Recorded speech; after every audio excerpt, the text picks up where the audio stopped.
What's going on, everybody? It's Friday. You know what that means. It's time for the MMA Mainstream Podcast. Kaelyn is on her way. She'll be joining us shortly, but right now I have joining us is Ethan Ryder, who's going to be competing in the MMA Fight Pass Cage Fights Volume 3 on Friday, May 20th over in Bakersfield. Ethan, how you doing, man? I'm doing good. How are you? You know what? It's Friday. I'm having fun doing my podcast. So I'm doing pretty damn good. I can't complain. All right, man. We were talking before the show. You are debuting on this card. What are your thoughts going into this? Are you nervous? Are you excited? What's your process right now? Everybody gets nervous, but I've wrestled since high school, and I still wrestle in college, so the jitters are important, I think, for your performance. But I've been in a lot of big spots in my wrestling career. I've been into the state finals, so you get used to it after a while. So you've been in a big platform situation, so you got it. You've got it. You're good. Yeah. All right. Yeah. Now we were talking a little bit about your weight cut, and you said you really didn't have one. Why is that? Tell us a little bit more about that. I don't think for me to perform at my best level, I don't really like to get too heavy. I think a big weight cut hinders my performance. I usually feel that in the practice room. When I wrestled and I had to do big weight cuts, I wrestle like crap. So I kind of stay around fight weight year round. Same with wrestling. I stay wrestling weight year round usually. Okay. Now you're talking about wrestling in college. Now, is that your base for being in MMA, or was it something else? Kind of. I started actually the first thing I started was Muay Thai. I started Muay Thai when I was really young, like before I moved to Arizona, because I'm originally from Germany. So it's like a long story cut short. But in Germany, I did Muay Thai. Then I moved to Arizona. Too broke to afford Muay Thai classes. So I started wrestling in high school because it's free. And after I got done with high school, I kind of got into jiu-jitsu. And then from there, I got back into striking and, the natural progressions.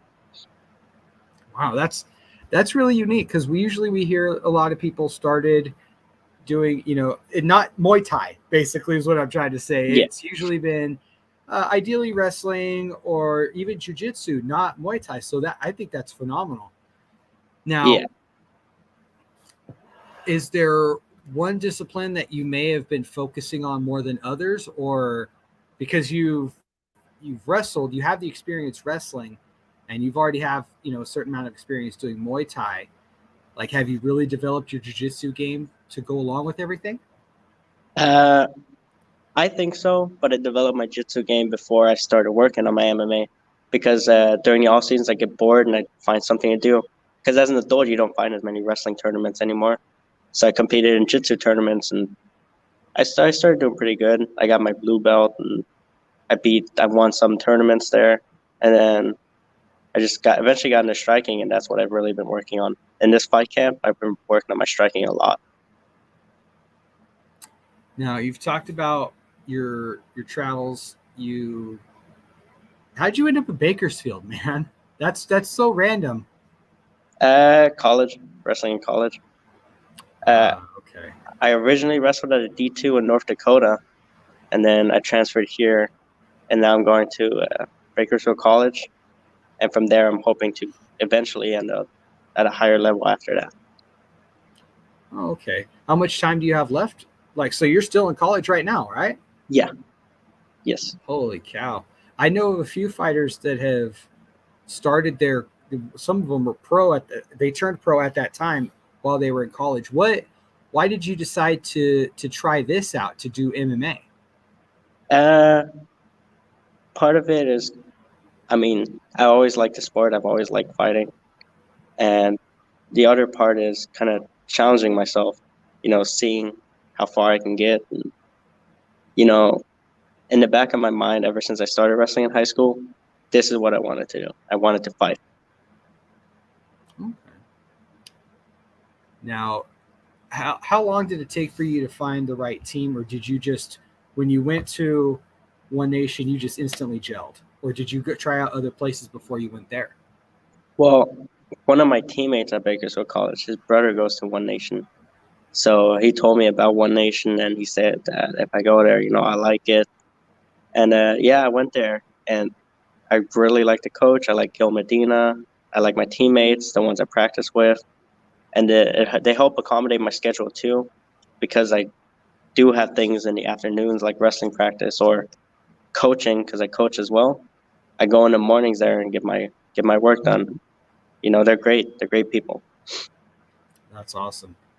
Especially like this, it still bugs me out. Like, it's very seldom do we hear about college age kids, I should say, competing in MMA, at least while they're still in school. I mean, school's probably close to being let out because we are in May, so school may be out. Yeah. But that's still a trip. How are you able to do a fight camp while still being in school? Well, besides them accommodating, like, there had to be a lot of accommodations. Well, besides that, I take all my classes online because it's easier for me to focus on working out and like focus on my wrestling and focus on my coaching. And also, obviously, with the fight camp, focus on that. So take my classes online really help with that. Scheduling. All right, Kaelyn, welcome to the party. Sorry, I'm late. We've already been going. It's all good. It happens. We've already been going for 5 minutes. It happens every Friday. It happens. Yeah, that's all I gotta say. It happens. We're talking to Ethan Ryder, and he was telling us he's in college and he's going to be competing in his debut match next Friday on May 20th in Bakersfield. He lives in Bakersfield. He's a wrestler, but he started off with Muay Thai. Like, this guy has had one like journey that you don't really hear about. It's quite the interesting journey that he's had getting into the world of MMA. Now, do you know anything about the guy you're going to be competing against? I actually competed with him in jiu-jitsu. In the last fight pass. I lost by wrestling decision. Okay. Yeah. But I know him a little bit. Yeah, we've had him on the show previously. And so when I found out that's who you were competing against, it was like, oh, man, small world. All right, cool. Let's do it. So, like, you know him a little bit and you've competed against him. Do you feel like you're ready to really take him to the limits as it pertains to an MMA fight? I think so. I think when you step in a cage with someone, it can be anybody. You have to be ready to take them to the limits, and you have to be expected that they're going to take you to your limits. And I think that's what we're going to have. We're going to have a good fight, and we're going to, show what good MMA looks like and take each other to our limits.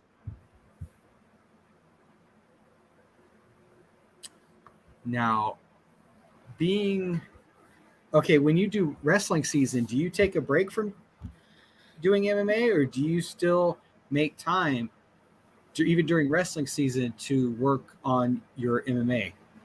Last season, I did a little bit. I would come in and work on, simple striking and work on my grappling. I do that because it keeps it fresh in my mind, and I think it helps me both with MMA and with wrestling. It keeps the way that I approach wrestling unique. So I like to come in the mornings and get some work done just to stay active. Have you accidentally kicked one of your wrestling partners? Mm-hmm. Just boom, kick him right in the face? No, not yet. But I used to do that. I used to do that in high school. I tried Minari rolling in wrestling, and I used to kick everybody in the face. Yeah. What weight class is this next fight going to be? 135. Oh, okay. So have you always been competing at 135? No. I usually compete at 125. Oh, wow. Okay. So what made you want to... Didn't want to do the weight cut. Yeah. Do the weight cut? I mean, it wouldn't even... 125 wouldn't really be too much of a weight cut for me anyways. I just want to compete. That's what I want to do. And honestly, the weight that I walk around at, I just fight. So it doesn't bother me in my mind, I guess. Like, I don't have to stress about a cut. I don't have to stress about, you know, I can't drink this amount of water and stuff like that. I can drink as much water as I want, be hydrated and feel good, train as hard as I can Must without be worrying nice. too much. Yeah. Now, has there been, like, I know you're going to be debuting. Do you have the goal of going pro, or is it just to take it fight by fight to see how it goes? Right now, I would say it's fight by fight, but I do want to go pro by the time I'm done wrestling in college. So after my college career is over with wrestling, I want to go pro. That's my goal. That's my plan. How much longer is that? I have 1 more year in junior college and then 2 more after that. Oh, if I go to the higher level. So this is going to be your first MMA fight, Yes. and you compete in wrestling, jiu-jitsu, and any striking, kickboxing at all? Not competing. No. I haven't competed in any of those yet. Have there been any thoughts to compete in those? Yeah, I was thinking about it. I would have competed in this one, the one coming up, but because it's right after the MMA card, it's just, I'm probably gonna be beat up or a little sore. So forget it. Go in there and just lay hands. I'm just kidding. That would be interesting if you were fresh enough to just go in there and compete the very next day after a fight like that. I mean, if I was, I might. That's what I was thinking. That would be really interesting. Except, I wonder how hard of if you would have to cut weight for that. You probably would. I imagine they would just match you up with somebody. I don't think I'd have to cut weight. I mean, usually when I go to tournaments like jiu-jitsu tournaments, I compete at 140. I don't walk around at 140. Damn. What gym are you fighting out of? One Nation. Okay. Have you always been there, or have you been to any other gyms in your training experience? So, this is, again, long story short, kind of. Mm-hmm. I did my high school in Arizona.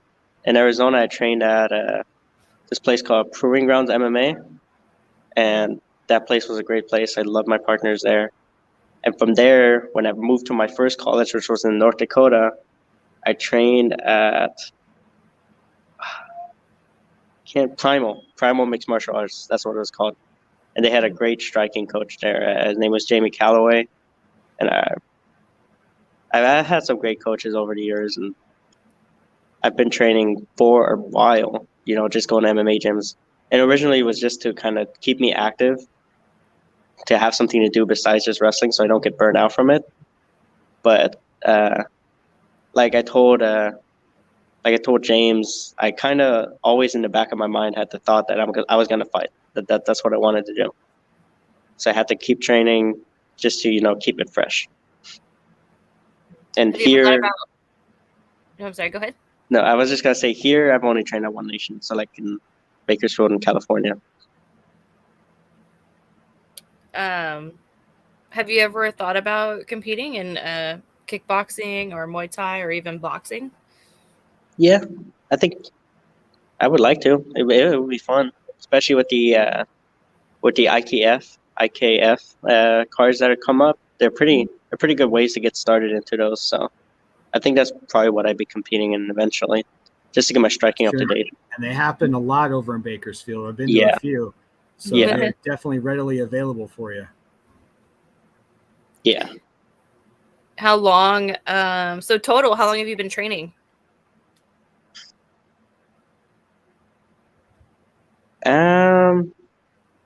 Consistently since high school. So since like my freshman, sophomore year of high school, I consistently trained every year. Nice.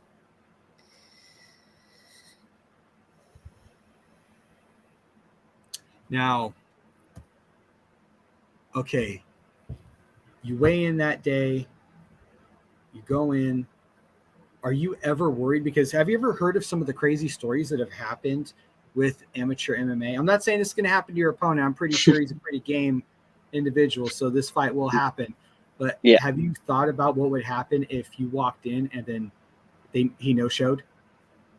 I mean, it would suck, but I haven't really worried about it with this guy because I know he'll show up because we That's grappled true. with He will show him up. last time. So I haven't really worried about it with this guy. But the reason I went to that grappling tournament to begin with was because my fight before that fell out. The opponents didn't want to fight me. So, Wow. but I know this So guy's you've game. already ran into a situation like that. Yeah. Yeah, there was fights this last weekend, the weekend before.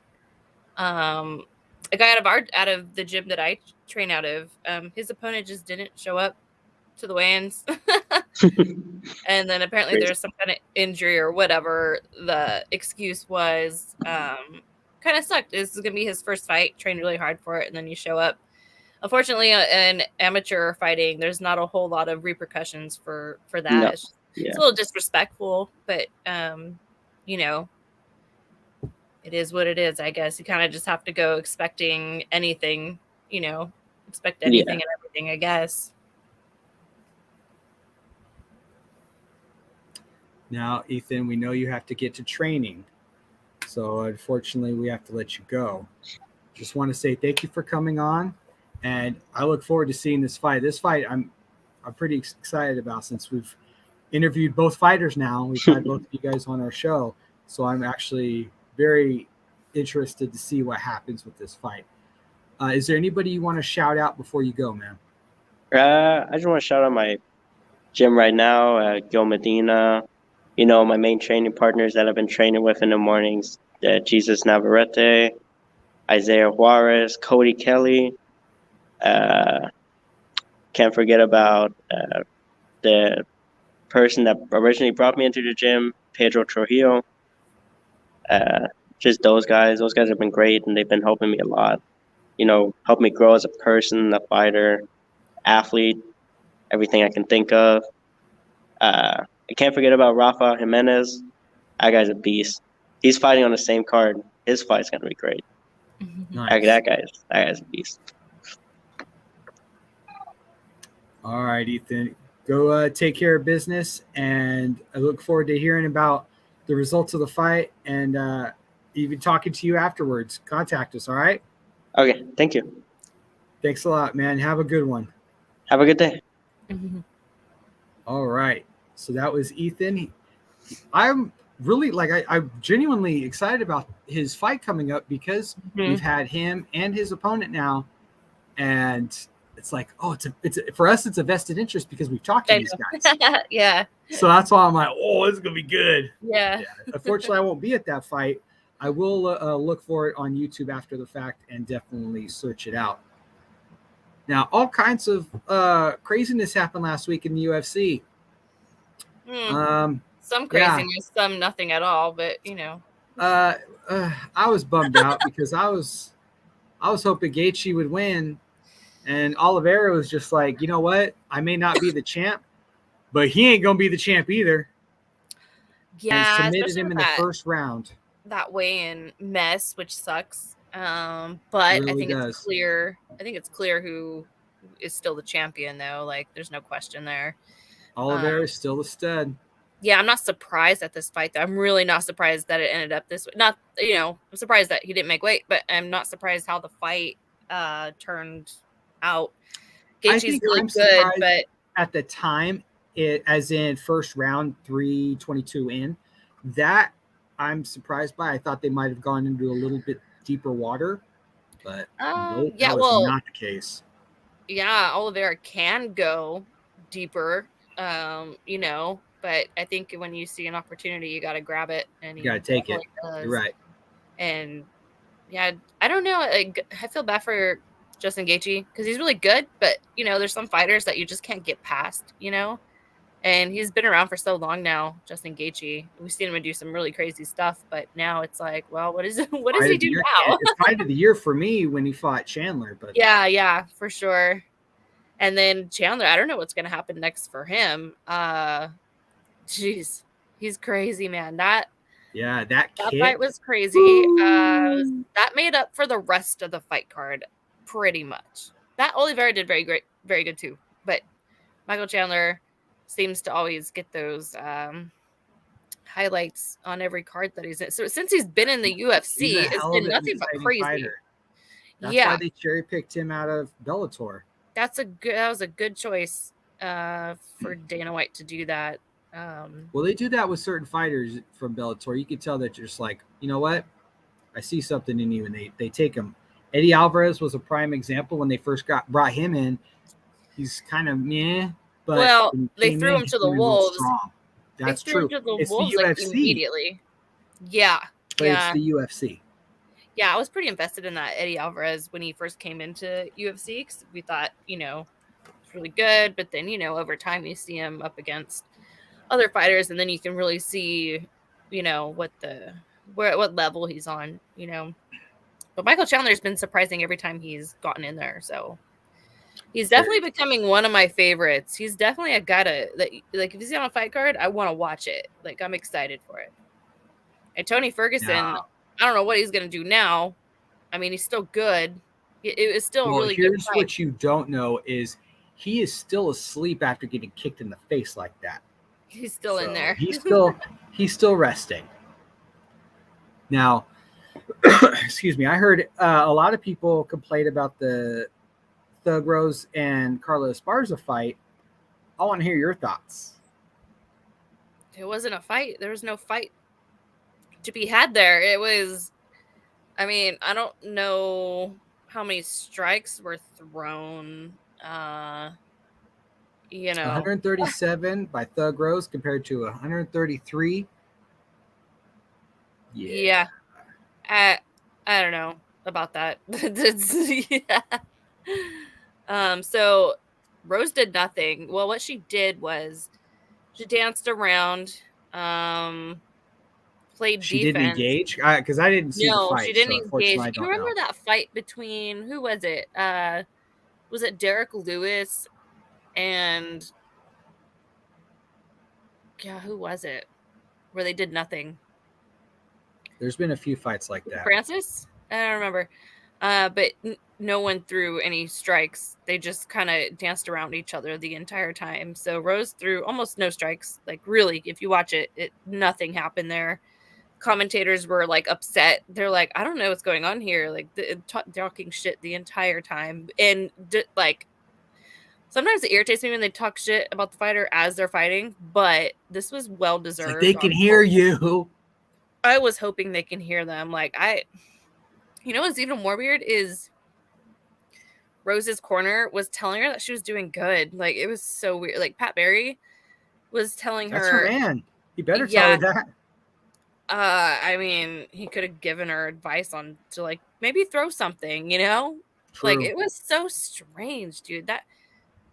And then it was also like annoying because I watched the post. I like watching the post-fight press conferences here and there. I'll probably catch it the next day when I'm bored.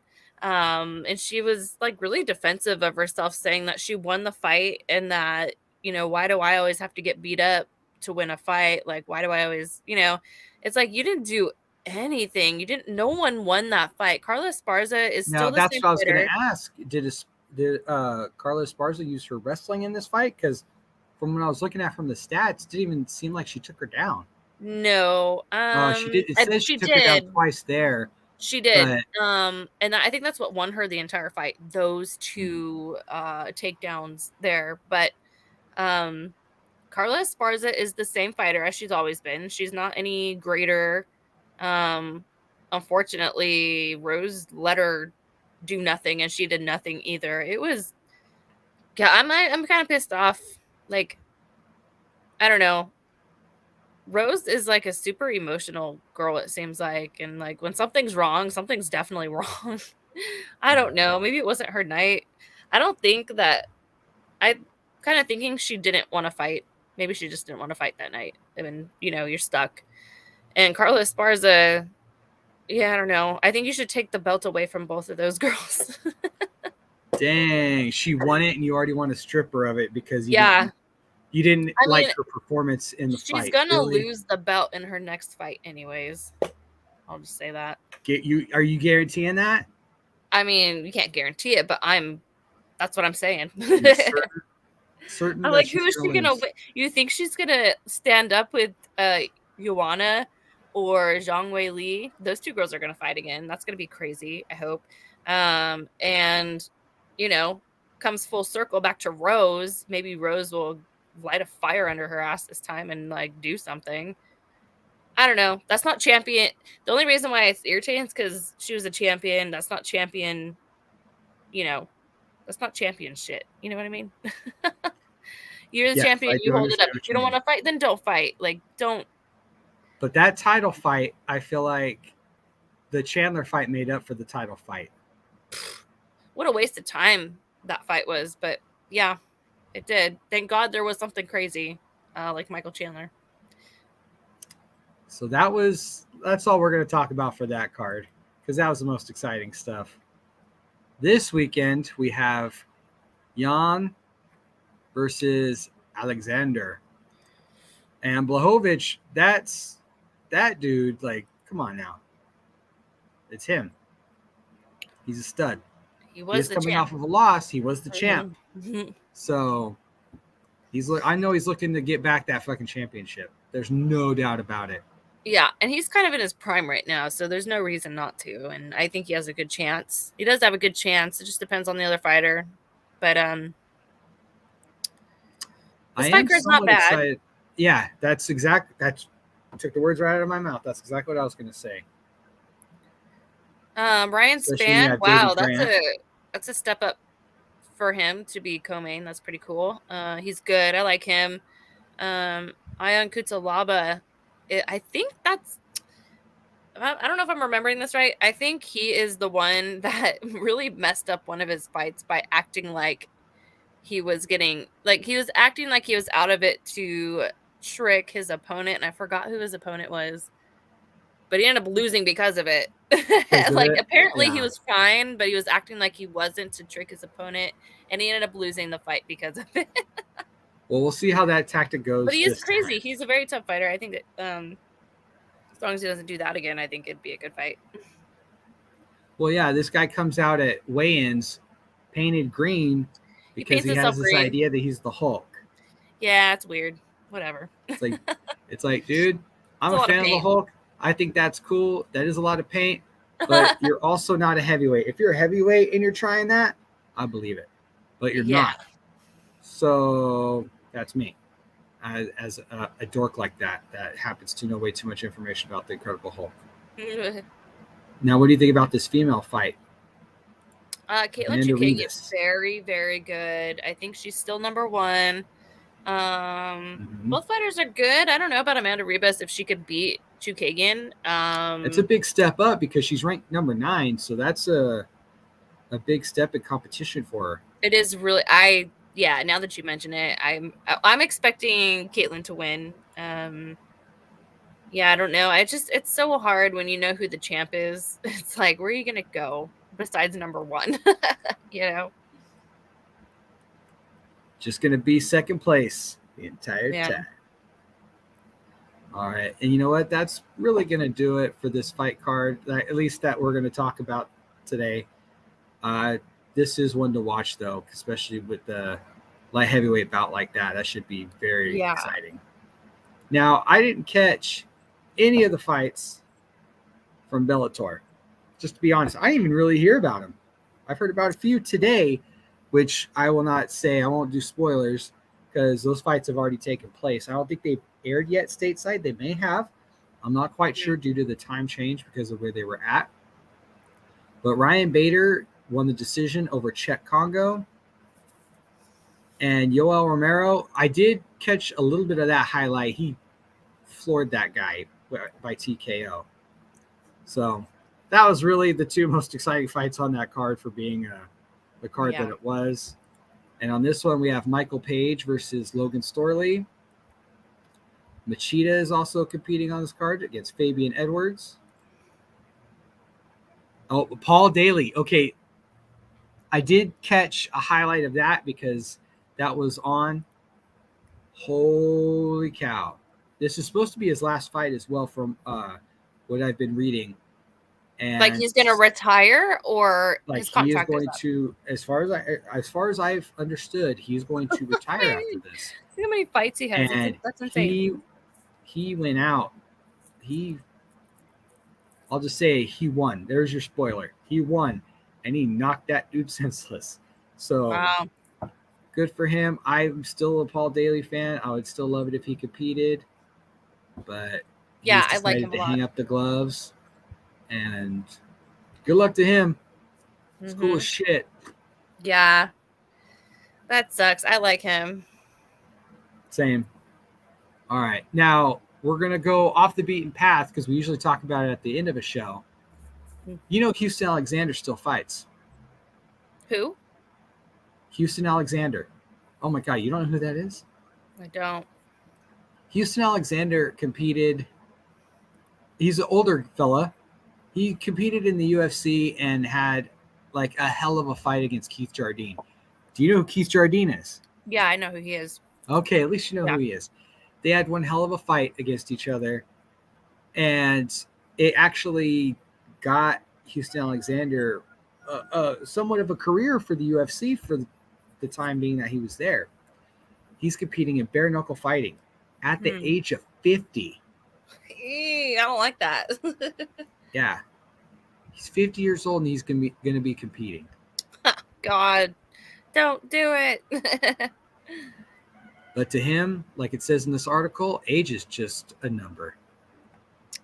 Yeah. That's insane to Until me. it's not. 50 years old. Now, the oldest guy to compete in the UFC, I want to say he was either 52 or 54. He was a martial artist named Ron Van Cleef. He was also in a bunch of movies during like the 70s and I want to say 80s. He didn't fare too well. He was one and done. Oh. Yeah, I don't see this going too far for Houston, especially at that age, to do that. So that's going to be nuts. But I had to talk about that because I was like, that's so off the wall that to have somebody competing in bare knuckle fighting at that age. Usually, most fighters, their bell has been rung enough times that they're like, guess what I'm not going to be doing at that age? His bell probably has been rung enough, and he's just still doing it. Could very well be. Could very well be. I don't want to see a 50-year-old get hit. But in his last outing, he did knock a dude out in 34 seconds. Wow. So, I mean, he's still got the heavy hands. It's just, should he be competing in bare knuckle fighting? Given he did win his last fight in quick fashion, you know. Oh, wow.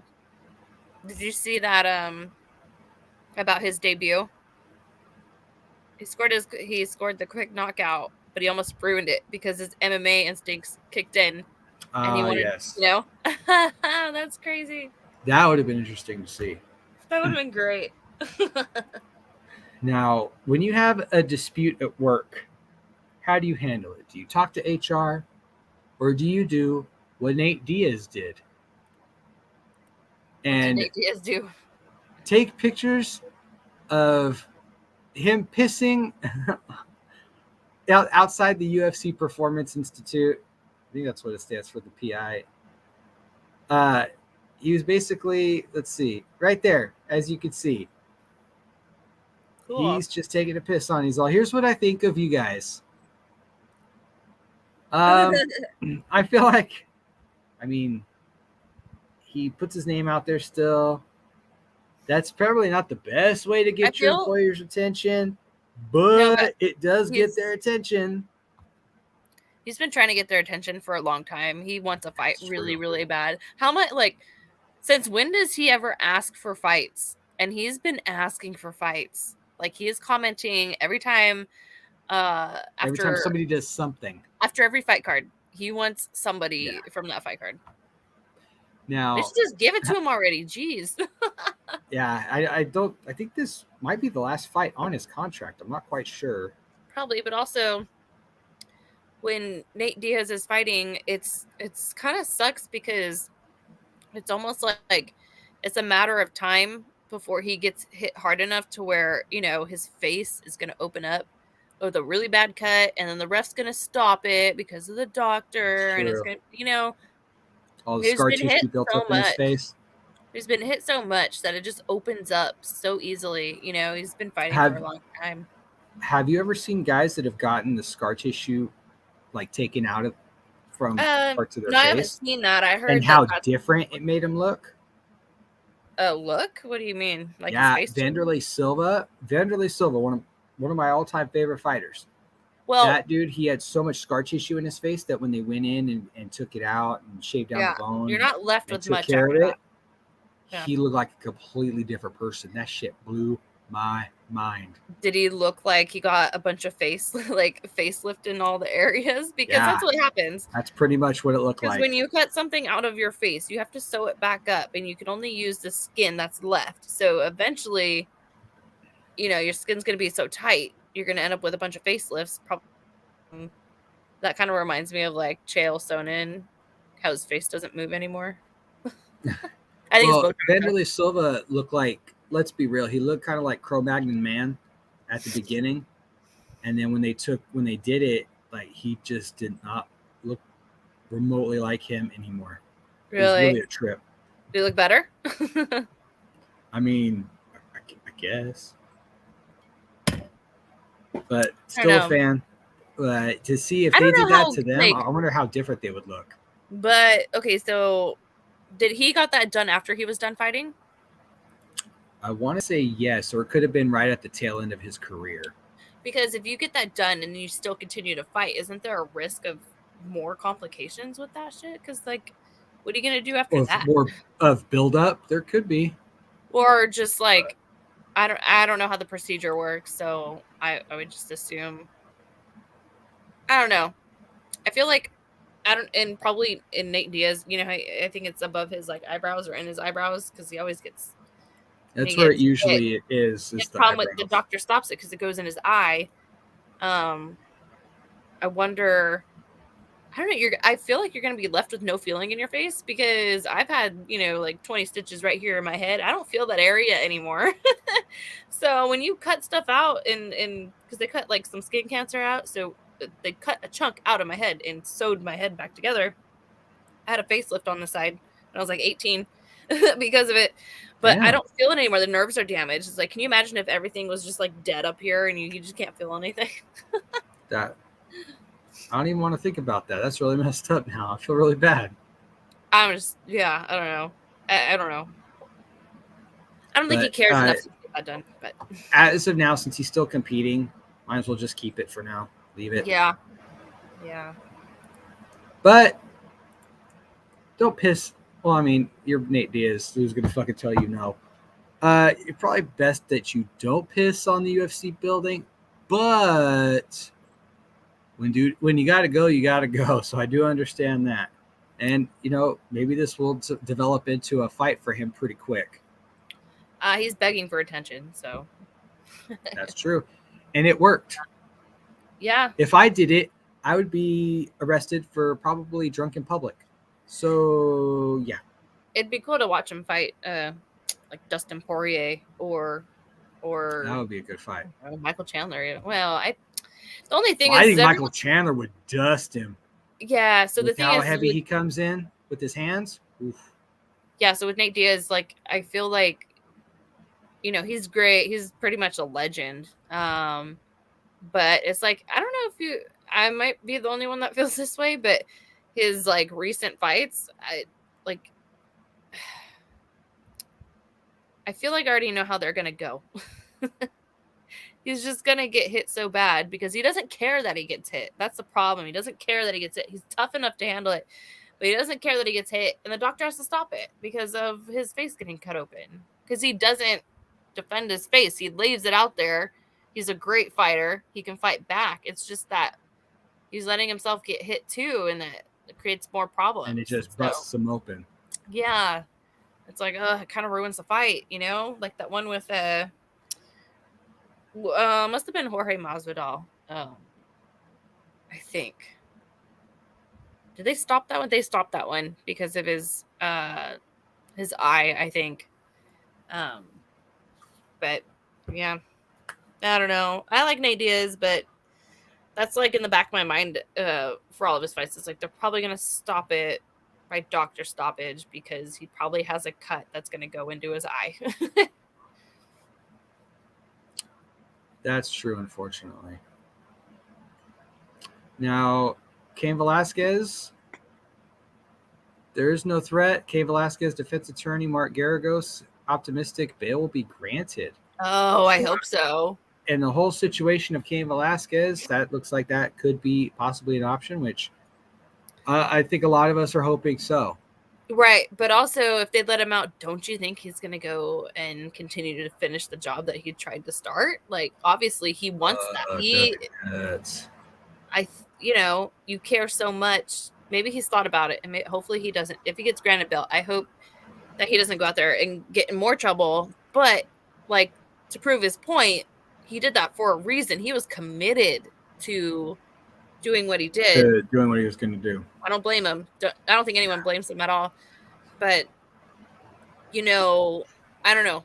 Unless he thinks about it and realizes what that could cause, the poor girl. And the girl would be better if Cain did not get locked up. So you don't want him to do something to get him locked up, but he also wants revenge for what happened, which is understandable too. It's a catch-22. What do you do? What do you do? And then it's like, yeah, that bad thing happened. So you got to live with that. And you got to live with your loved one getting taken away because of it also. And you're messed up from it. That really is such a bad situation. I hope he gets some free time before his trial and everything to go home.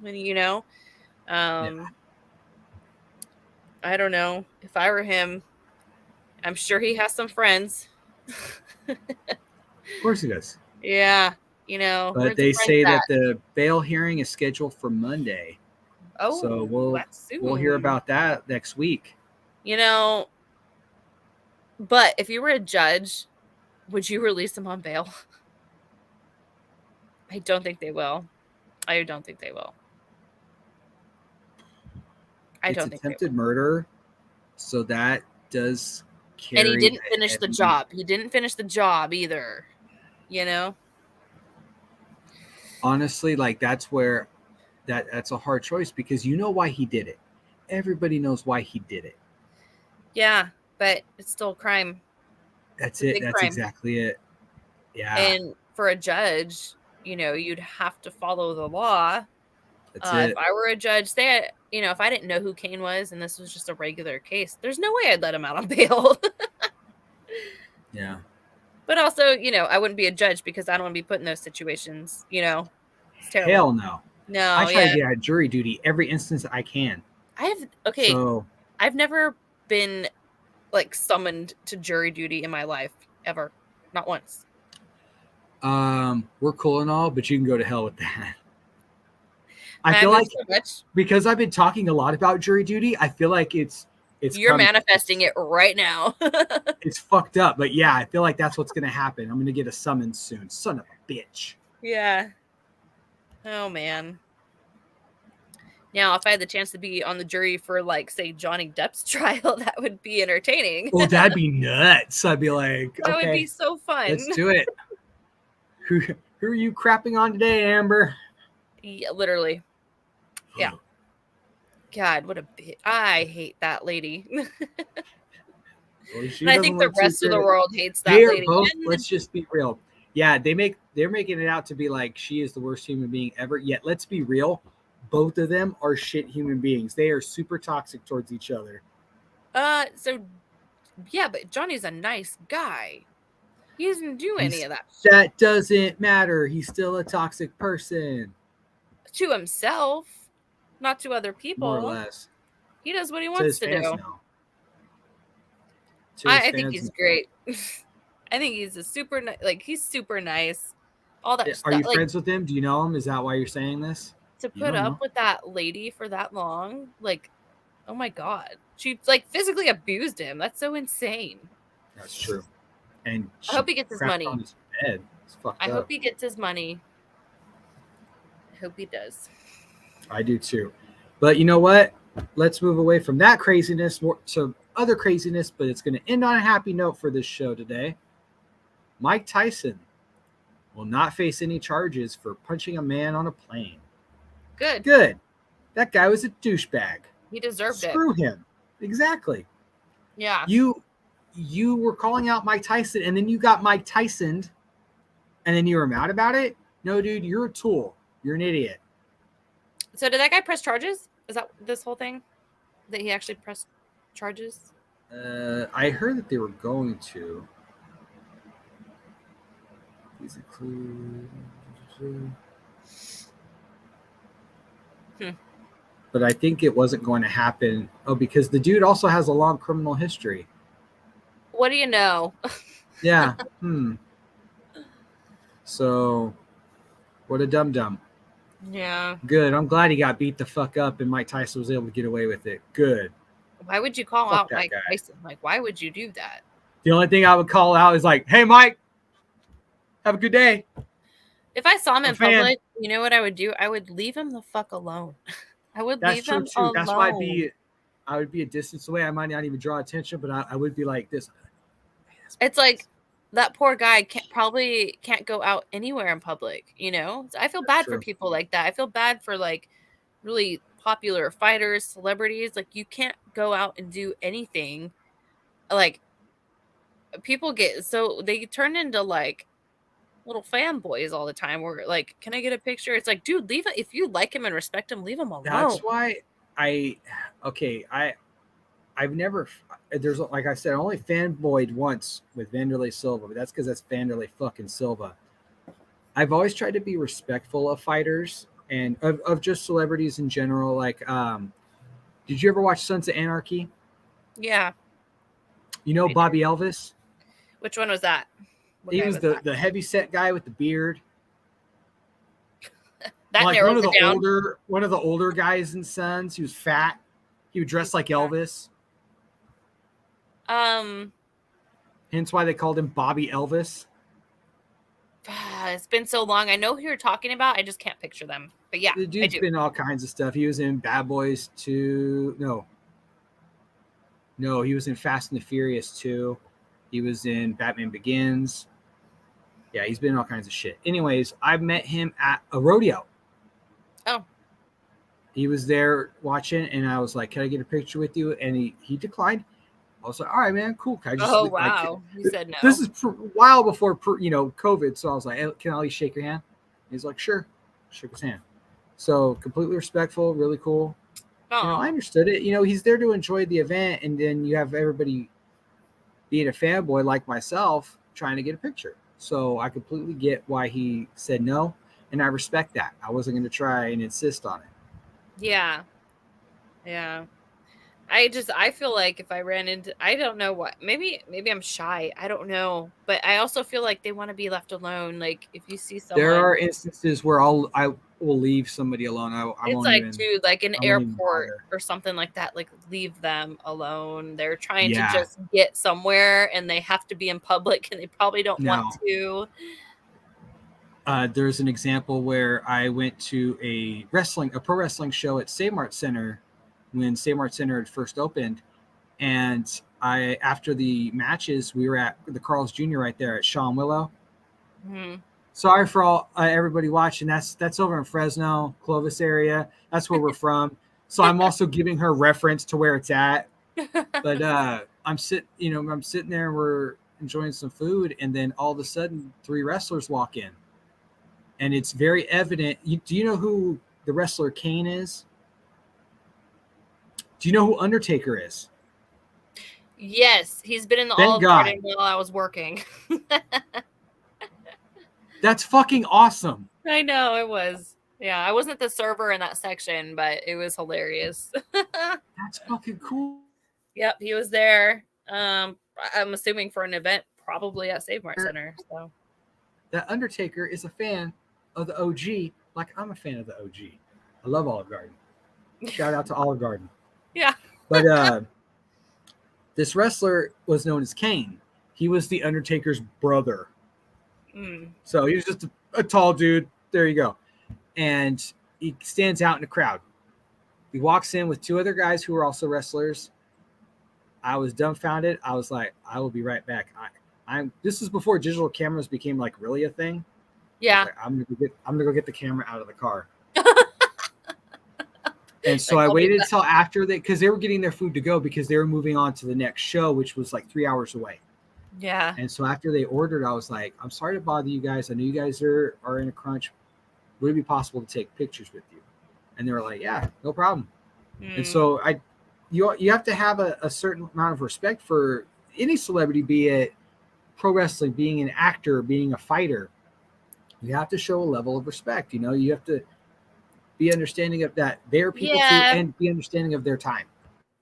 Yeah, but also, I guess it just depends where you're at when you're running into them. Like at True. an airport, I would not ask to take a picture with someone at an airport. Like they're clearly trying to get somewhere.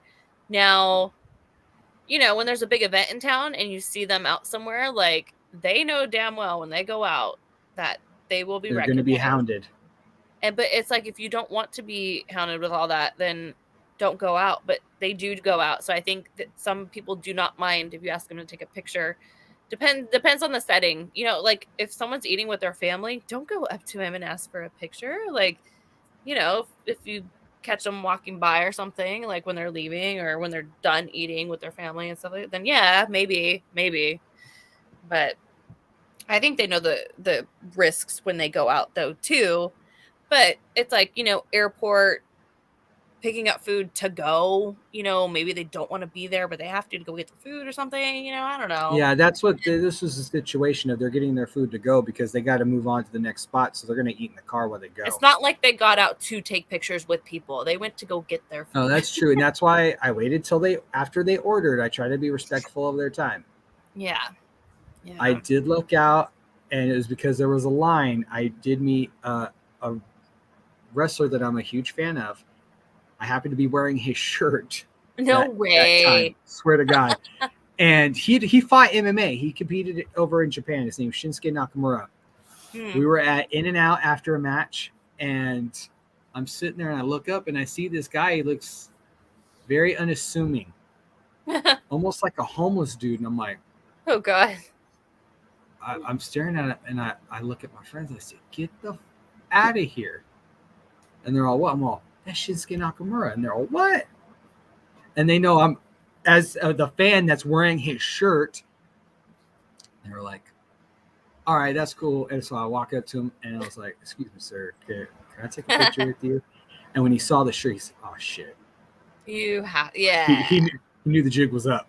But I was like, I just want a picture. Like, I don't want to take any more of your time. And he was like, yeah, no problem. So I took a picture with them. It was awesome.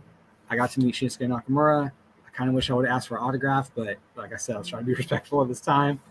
Yeah. So, I should have bought his food. I screwed up. Yeah, that would have been a good move, because then he'd be obligated to take that picture with you. No, he wouldn't have. But I just thought it would have been nice because I'm a fan. Show my appreciation. That's a good idea. But I still think, like, I'm not a person to go ask to take a picture. First of all, I don't like taking pictures, but I still feel like I wouldn't want to ask for, maybe I just don't want to ask for a picture.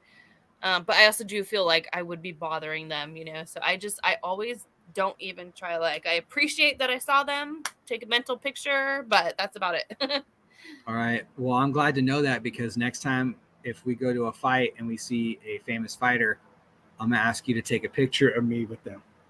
That's fine. But also, they're at fights. That's reasonable to ask for a picture when they're at fights and they are a fighter. That's a setting you would ask for a picture for sure, because they know. Okay, like, you say that, but so like Uriah Faber, what's example? Uriah Faber's he's there. He's too busy. How do you know? Because whenever I see him, he is scrambling to get his fighters out there and corner them, and he has to get right back because he's got like 12 more coming out. That's true. That dude does like have an entire fight card usually. Yes, he does. He's, coaching. Yeah, so I wouldn't ask him for a picture. Plus, I see him all the time. I don't know, whatever. So basically what we've learned, folks, is when you ask a famous person for a picture or an autograph, it's usually situational. Don't be a dick. And don't get Mike Tyson by Mike Tyson. That's it. Yeah. So, you know what? That's a good time. How about all? That's going to do it for us here at the MMA Mainstream Podcast. Thank you for joining us. Don't forget, next week, May 20th, in Bakersfield, we got MMA Fight Pass Cage Fighting Volume 3 going on. Definitely check it out the next day in Bakersfield. We got Muay Thai going on over there.